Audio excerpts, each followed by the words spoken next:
నమస్తే welcome to our channel. AP intelligence మాజీ chief PSR Anjaneyulu గారు ముంబై నటి జత్వాని వేధింపుల కేసులో అరెస్ట్ అయిన సంగతి తెలిసిందే. మరి సిఐడి ఈయనని 2 రోజుల పాటు కస్టడీకి తీసుకునే నేపథ్యంలో ఆయనకి ఒక్కసారిగా బీపీ ఎందుకు పెరిగింది?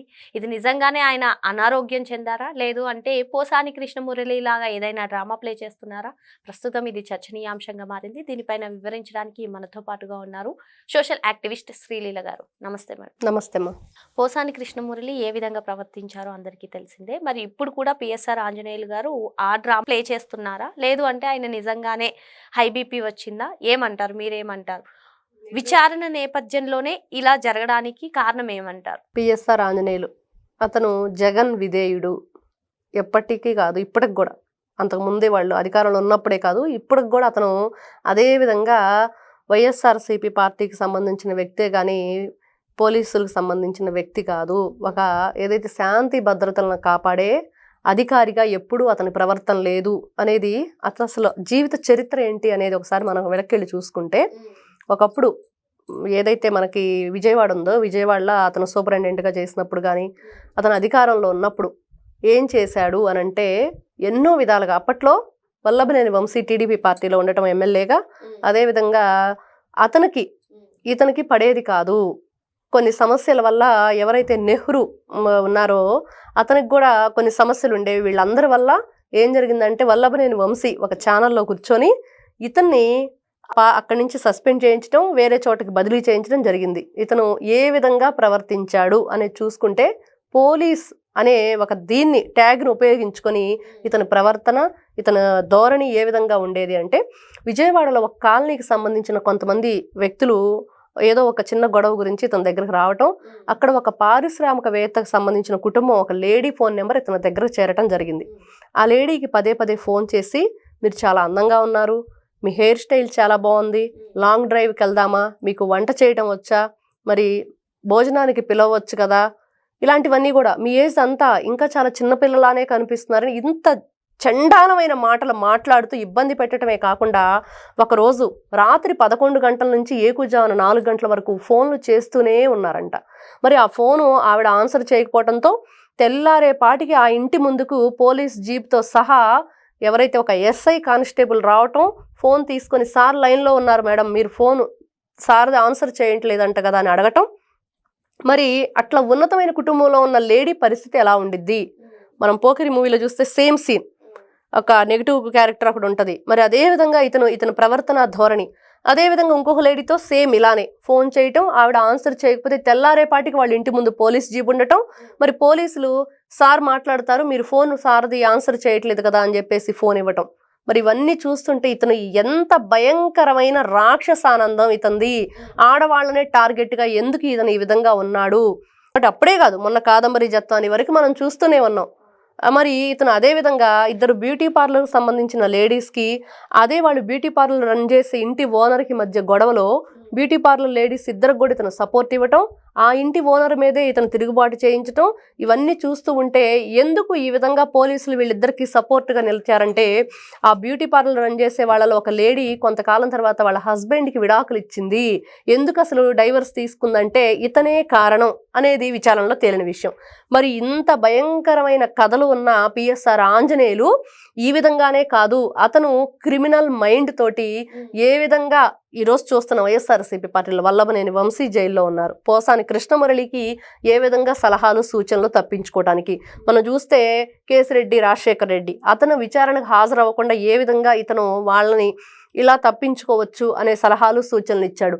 మరి విశాల్ గున్ని, ఇంకా చూసాం కాదంబరి జత్వాని కేసులో చాలామంది కూడా, కాంతిలాల్ టాటా, వీళ్ళందరూ కూడా ఏ విధంగా తప్పించుకోవాలి, ఏ విధంగా వీళ్ళు అక్కడ ఆన్సర్ చేయకుండా ఉండి, అంటే జడ్జి గారి ముందు మౌనంగా వహించే అవకాశం ఉంది, అదొకటి ఉంది మనకి, ఒక విధమైన ఆయుధంగా ఉపయోగించుకోండి అని చెప్పేసి ఏ విధమైన ఆన్సర్ చేయకుండా సైలెంట్గా ఉండిపోవటం దోషిగా ఉన్నవాళ్ళు. మరి ఇట్లాంటివన్నీ కూడా కొన్ని పాయింట్స్ వాళ్ళకి ఇవ్వటం, ఇక్కడ న్యాయంగా ధర్మంగా జరిగే వాటిని ఏవి కూడా జరగనీయకుండా చేయటం. మరి ఒక పోలీసు ఈ విధంగా చేయటమే కాకుండా క్రిమినల్స్ని తప్పించే విధంగా, ఆడవాళ్ళని ఇబ్బంది పెట్టే విధంగా, అన్యాయంగా అక్రమంగా అప్పుడు టీడీపీ గవర్నమెంట్ అప్పుడు ప్రతిపక్ష హోదాలో ఉంది, ప్రతిపక్షంలో. మరి అప్పుడు గవర్నమెంట్ వైఎస్ఆర్సీపీ పార్టీ ఉన్నప్పుడు వాళ్ళ మీద ఎన్ని అన్యాయంగా వీళ్ళు కేసులు బనాయించారు, ఏ విధంగా ఇబ్బంది గురి చేశారంటే రఘురామకృష్ణరాజు గారి కేసు చూసుకుంటే కస్టోడియల్ టార్చర్, ఎంత ఘోరంగా హింస చేశారు, ఎంత భయంకరంగా అతన్ని చిత్రహింసలు గురి చేసి అతన్ని చంపేద్దాం అనే ప్రయత్నం చేశారు. ఖచ్చితంగా వీళ్ళ ఏదైతే పాపం పండింది కాబట్టే అతను బ్రతికి ఈ రోజున బట్టగట్టారు అనేది మనకు కనిపిస్తుంది. ఇక్కడ ఇంకొకటి మేడం, ఇప్పుడు ఎవరైతే గత ప్రభుత్వ హయాంలో అక్రమాలకి దౌర్జన్యాలకి ప్రజాధనాన్ని కొల్లగొట్టారో వాళ్ళందరూ కూడా అరెస్ట్ అవ్వడం మనం చూస్తూనే ఉన్నాం, విచారణకు కూడా హాజరవుతున్నారు. మరి వాళ్ళందరికీ కూడా ఈయనే స్క్రిప్ట్ ఇచ్చి నాకు గుర్తులేదు తెలియదు ఇటువంటి ఆన్సర్స్ ఇవ్వండి అని చెప్పారని పలు వార్తలు వచ్చాయి. మరి ఇప్పుడు ఆయన బీపీది కూడా ఒక నాటకం అంటారా, ఏమంటారు మీరు? ఖచ్చితంగా నాటకమే. ఇంత దుర్మార్గమైన ఆలోచన ఉన్న ఈ వ్యక్తి పగలల్లా భయంకరమైన పూజలు చేస్తాడట. మరి ఈ పూజలన్నిటి కూడా అప్పుడు అతను ఏదైతే ఉన్నాడో అధికారంలో, ఆ అధికారుల కింద కొంతమంది కానిస్టేబుల్స్ వీళ్ళందరూ కూడా భయభ్రాంతులు గురయ్యేవాళ్ళు. అంటే ఇతను నిజంగా చేతబడులు చేస్తాడంత భయంకరంగా పూజలు చేయటం. మరి దానికి నిదర్శనం మొన్న చూసాం, ఇతను కస్టడీలోకి వెళ్ళేటప్పుడు కూడా నాకు సంధ్యావందనానికి సంబంధించిన పూజా సామాగ్రి తీసుకెళ్తాను, నాకు పర్మిషన్ ఇవ్వండి అని. ప్రత్యేకమైన రూమ్ కావాలి, మంచం కావాలి, మరి బెడ్ ఉండాలి, మరి ఇంటి భోజనం నీరు కావాలని గొంతెమ్మ కోరికలు. అదేవిధంగా మొన్న చూస్తే వల్లభనేని వంశీ నాకు ఒక తోడు కావాలని అడిగాడు. కాబట్టి వీళ్ళిద్దరిని కూడా ఒకే రూమ్లో ఉంచేస్తే చక్కగా పాత కబుర్లన్నీ చెప్పుకుంటారు కదా అని అనిపిస్తుంది అందరికి కూడా, చూసే వాళ్ళకి. అంత ఘోరంగా ఉంది వీళ్ళ ఆలోచన విధానం. ఇతను తప్పించుకోవడానికి అందరికీ సలహాలు సూచనలు ఇచ్చాడు. ఇతను కొన్ని తప్పులు చేశాడు, అవి సరిదిద్దరాని తప్పులు చేశాడు ఆడవాళ్ల విషయంలో ముఖ్యంగా. మరి మొన్న చూస్తే కాదంబరి జత్వాని, ముంబైకి చెందిన నటి, ఒక డాక్టర్ ఆవిడని తీసుకొచ్చి ఇక్కడ బంధించటమే కాకుండా ఒక లేడీకి సంబంధించిన కానిస్టేబుల్ కానీ లేకపోతే ఒక అధికారి కానీ ఎవ్వరూ లేకుండా ఆవిడని నిర్బంధించి ఒక ప్రైవేట్ రూమ్లో సాయంకాలం టైంలో ఎందుకు ఇతను వెళ్ళేవాడు, ఏ విధంగా ఆమెను ఇబ్బంది గురి చేశాడు, ఇవన్నీ కూడా ఇంకా రావాల్సి ఉన్నాయి. ఇప్పుడు మీరంటున్నట్లుగా నిజంగా అతనికి హై బీపీ ఉందా అనంటే తప్పించుకోవటానికి ఇతను వాళ్ళని భయపెట్టి అక్కడ ఉన్న అధికారుల్ని ఆ విధంగా చెప్పించాడు. మరి గతంలో రఘురామకృష్ణరాజు గారికి బీపీ నార్మల్గా లేకపోయినా కూడా బీపీ నార్మల్గా ఉందని వీళ్ళు తప్పుడు రిపోర్ట్ ఇచ్చారు. మరి అవన్నీ కూడా చూస్తూ ఉంటే ఖచ్చితంగా వీళ్ళు తప్పుడు వ్యవహారాలు చేస్తారు అనేది గతంలో చూసినవే నిదర్శనం. మనం చూస్తే కాదంబరి జత్వాని ఒక ఆడపిల్లనని కూడా లేకుండా ఎన్ని విధాలుగా ఇబ్బంది పెట్టారు. ఇప్పుడు ఈ విజయవాడలో ఎన్ని విధాలుగా ఆడవాళ్ళని ఈ విధంగా ఇబ్బందికి గురి చేశాడు. ఇట్లాంటి వ్యక్తిని ఖచ్చితంగా ఇంత క్రూయల్ మైండా, ఇంత రాక్షసంగా ఉంటారా? ఒక శాంతి భద్రతలను కాపాడే పోలీస్ డిపార్ట్మెంట్కి చెందిన వ్యక్తి, డీజీపీ స్థాయిలో ఉండవలసిన వ్యక్తి, మరి ఇంత భయంకరమైన నిజాలు మనం వింటూ ఉంటే ఇలాంటి ఆలోచన ఉన్న వ్యక్తి మరి వైఎస్ఆర్సీపీ పార్టీ లాంటి రాక్షసత్వం కలది ఇద్దరు కలిస్తే ఏ విధంగా ఉంది? ఆ రోజు నారా చంద్రబాబు నాయుడు గారిని అక్రమంగా అరెస్ట్ చేసి రాజమండ్రి సెంట్రల్ జైలు తరలించడంలో కీలక పాత్ర వహించిన వ్యక్తి పిఎస్ఆర్ ఆంజనేయులు.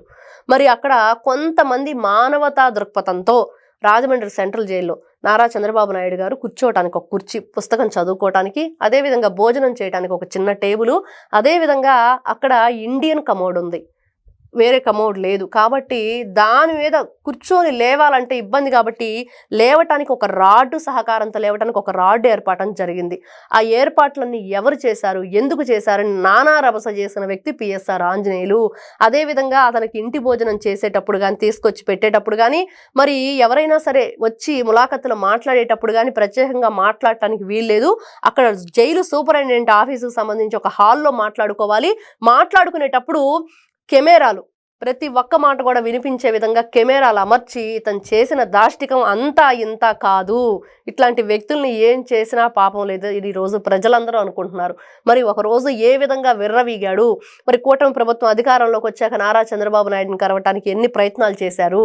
ఎందుకు అంటే వీళ్ళంతా కూడా ఎలా ఉంటారు అంటే గోడ మీద పిల్లుల్లాగా ఉన్నప్పుడు, అధికారంలో ఉన్నప్పుడు ఏ విధంగా దుర్వినియోగం చేసి ఈ రోజున ఎంతమందిని దాదాపుగా ఈ రోజున కూటమి ప్రభుత్వంలో తెలుగుదేశం పార్టీలో ఉన్న అందరి మీద కూడా 100 మంది పైనే కేసులు నమోదయ్యాయి అక్రమంగా, అన్యాయంగా. అవన్నీ ఎవరు చేశారంటే కేర్ ఆఫ్ పిఎస్ఆర్ ఆంజనేయులు అనే పేరే వినిపిస్తుంది. ఇట్లాంటి వ్యక్తిని క్షమించాలా, మరి ఈ రోజున నిజంగా అతన్ని వదిలేయాలా అనంటే ప్రజలందరూ కోరుకుంటున్నారు ఇట్లాంటి రాక్షసుని వదిలిపెట్టద్దు అని. ఇట్లాంటి వాళ్ళని వదిలిపెడితే ఆడవాళ్ళకి రక్షణ ఉండదు. రక్షక భటుడిగా ఉన్న ఈ వ్యక్తి చేసింది ఏంటి గతంలో? ఆడవాళ్ళని ఇంత భయంకరంగానా? సినిమాల్లో చూపిస్తుంటే అది 2.5 అవర్స్లో అయిపోయే సినిమా అనుకున్నాం, కానీ ఇది నిజ జీవితంలో జరిగింది, ఒక చీకటి గాథ ఇవన్నీ కూడా ఆడపిల్లలకి. మరి ఇట్లాంటి వ్యక్తిని ఖచ్చితంగా వదిలిపెట్టే ప్రసక్తి లేదు, కఠిన చర్యలు తీసుకోవాలని కోరుకుంటున్నారు. మరి ఇంత దౌర్జన్యంగా అక్రమాలకు పాల్పడిన పిఎస్ఆర్ ఆంజనేయులను ఊరికే వదలకూడదు, కఠిన శిక్షలు అమలు చేయాలని చెప్పి మేడం డిమాండ్ చేస్తున్నారు. Thank you. నమస్తే.